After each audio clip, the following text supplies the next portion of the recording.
আলাইকুম রহমতুল্লাহি ওয়া বারাকাতুহু। আজকে যে বিষয়টা নিয়ে আলোচনা করব অত্যন্ত ছোট্ট একটা দোয়া, বলাও সহজ, মুখস্থ করাও সহজ। অনেকেই জানি এই দোয়াটা, কিন্তু এর লাভ কি, ফজিলত কি সেটা অনেকেই জানি না। মেশকাত শরীফের হাদিস, নবী করিম সাল্লাল্লাহু আলাইহি ওয়াসাল্লাম বলেছেন, যে ব্যক্তি এই দোয়াটা ৯৯ বার পাঠ করবে, আল্লাহ তাআলা তাকে ৯৯টা রোগ থেকে শিফা দান করবেন। যে ব্যক্তি এই দোয়াটা ৯৯ বার পাঠ করবে, আল্লাহ তাআলা তাকে ৯৯টা রোগ থেকে শিফা দান করবেন।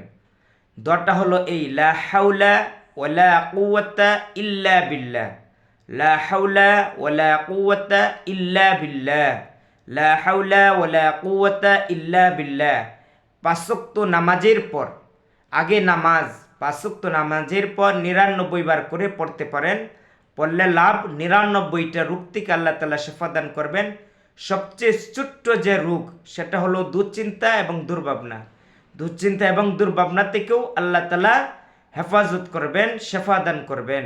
যে ব্যক্তি এই দোয়াটা পাঠ করবে, আল্লাহ তাআলা তাকে ৯৯টা রোগ থেকে শিফা দান করবেন।